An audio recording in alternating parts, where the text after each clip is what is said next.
There's nothing more terrifying than pulling into traffic with your teenager behind the wheel. I am Dave Storton, founder of The Driving Company and designer of the Teach Your Teen Driving program. As a professional driving instructor, I teach firefighters, search and rescue personnel, law enforcement, and the military how to drive in specialized environments. But more importantly, I'm the parent of teenagers, and I've taught them how to drive. Now, what I realized as my oldest was getting ready to drive is they had to spend 6 hours with a professional driving instructor and then 50 hours with me as the parent. That makes me their primary driving instructor. Now, all states have different requirements, but most states, if you look at the requirements, the parent is the primary driving instructor. But I realized, hey, I have a lesson plan in place to teach a firefighter how to drive 28,000 pounds of four-wheel drive off-road. I have a lesson plan to teach police officers how to make good decisions in a pursuit, but I don't have a lesson plan for my own teenager. And what I had done though previously was I started collecting information early on in a file on teenage driving. And I'll tell you the reason I did that. Now, if you read my background elsewhere on the teachyourteendriving.com website, you'll see that my background is law enforcement. Now, although I spent the vast majority of my career in either a training environment, teaching others at the academy and in service, or in the detective bureau, I did spend some time on the street. Now, as a district supervisor, one night I was juggling a bunch of things that we had going on, one of which was a fatal accident. And so I had a bunch of officers out at this fatal accident. They had seemed to have things in hand, and so I was dealing with a few other things. Once I had everything kind of settled down, I went over to the accident scene to make sure that that officer had everything they needed to investigate this accident thoroughly. So as I drove up, I could see that he had the roadway taped off, that yellow tape that you see. Nobody could go down the roadway. It was dark out. I really couldn't see much past the yellow tape, but I knew whatever was beyond it wasn't good.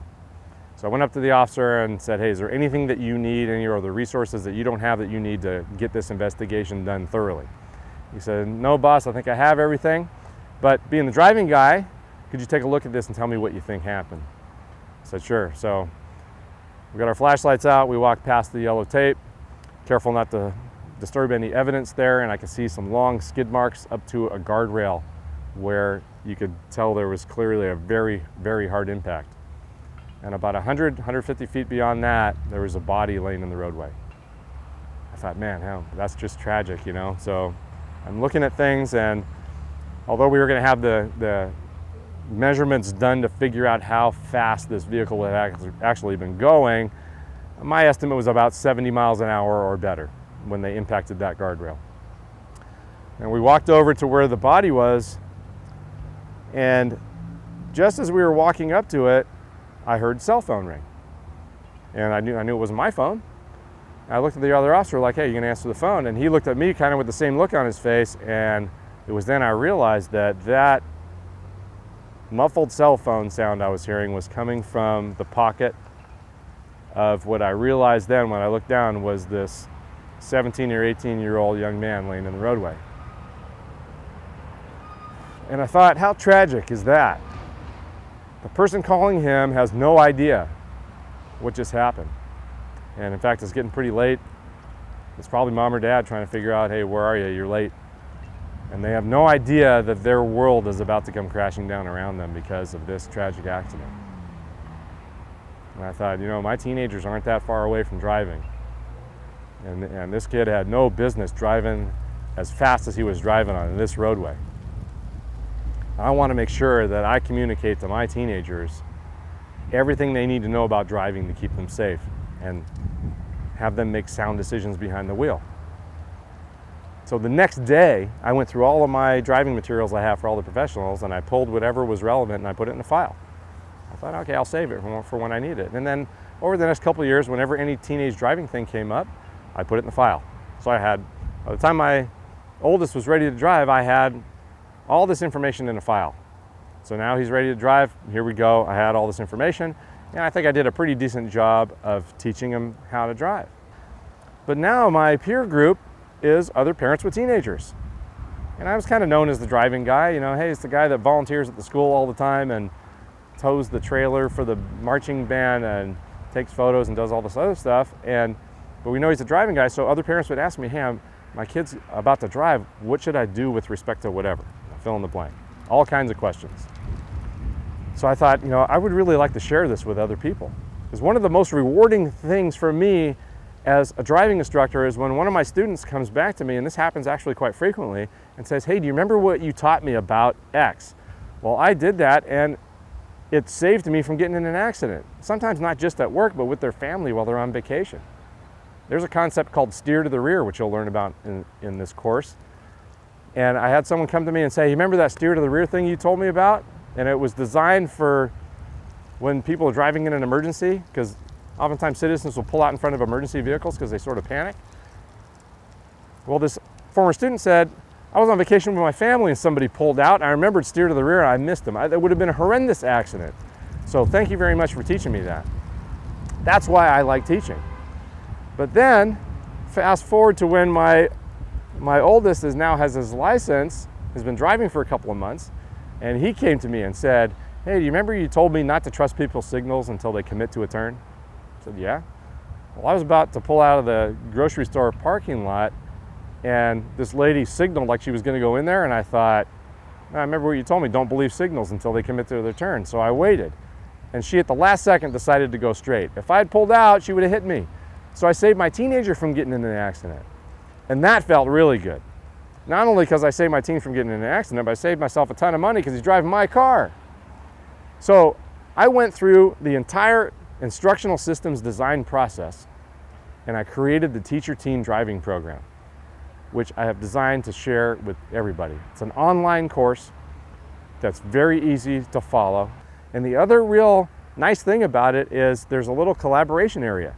So when you finish a section, you can go to this online discussion area and post the answer to a question that I pose or one of our instructors poses, or you can share your experiences with your teenager.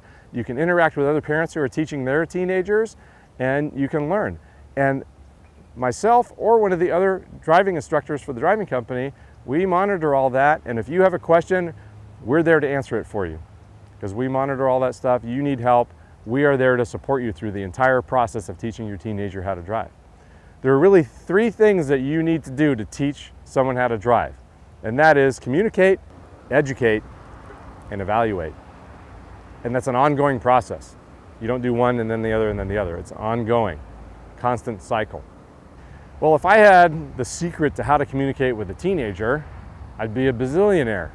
It's difficult sometimes, but what I do know and what's been successful for me is to set ground rules at the beginning for driving or whatever it is we're going to do. Here are the ground rules. And you can do that through the Parent-Teen Driving Contract, which I have here on the website for free for you. You can download that, use it. There's a video that goes with it. Whether or not you're enrolled in the program, that's yours to have for free. I hope it helps you. And I also, in this program, in the Teacher Teen Driving Program, there is a whole section on coaching and teaching and how you can best communicate information to a teenager. If you're not familiar with online training or online courses, you don't need to be a tech genius. If you're not a tech person, it doesn't matter. If you can read and you can click a mouse and you can watch a video, you can do this program. This program includes everything you need to teach your teenager how to drive.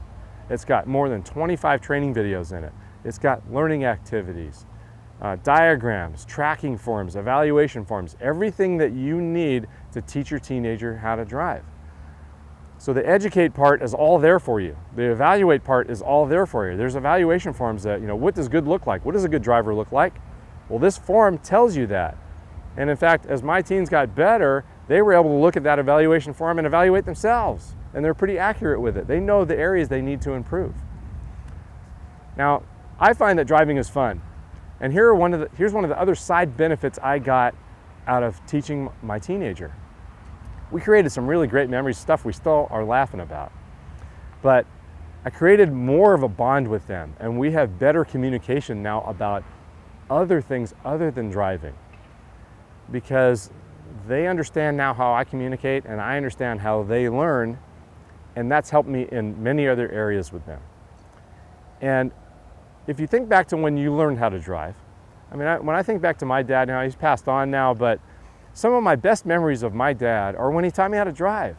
And we had some funny things that happened that we laughed about for years. I remember there was one time I hadn't figured out this time and speed and distance thing, which is part of the program, by the way, but traffic all of a sudden stopped in front of us. And I remember it was in the winter, it was raining, and I jammed the brakes on days before ABS, if you remember those days, and I locked up the wheels. So you can't steer if the wheels are locked. You need to have what's called rolling friction. And all he said was off the brake. So I got off the brake, I could immediately steer, except I had steered too much. And I went into the grass in the center median. There was mud flying everywhere and grass flying everywhere. And I pulled back onto the shoulder, and I was kind of flustered. And he looked over at me and said, well, I guess they can put that sprinkler system in now. And it caused me to laugh and calm down, and we sat there and talked about what happened, and he got me calmed down again. He said, you okay to drive home? I said, yeah, I think so. And I took it easy, and we drove the rest of the way home. And we laughed about that incident for years, because I had to wash the car the next day because there was mud all over it. And little things have happened with my teens too, and it doesn't even have to be a major thing like that. There was one time my son Robbie and I were backing out of the driveway, and he's backing out, giving it gas, and it's hard for the car to go. He can't figure out what's wrong, and I said, you know, this thing goes better if you don't have the parking brake on. And for whatever reason, that struck him as funny, so then it struck me as funny, and we sat there in the driveway laughing about trying to drive with the parking brake on. And you'll find that a lot of things happen like that as you're going through the process. And I'm not saying there's not going to be any friction, and there's no program that you're going to go to that can guarantee you or your teen will never get in an accident.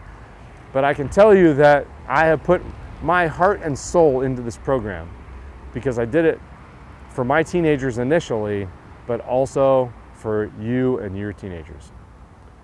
This will allow you to give your teen your best effort to teach them how to drive and create good memories. Click on the enroll button, join the program, and you'll see me in a whole bunch of training videos.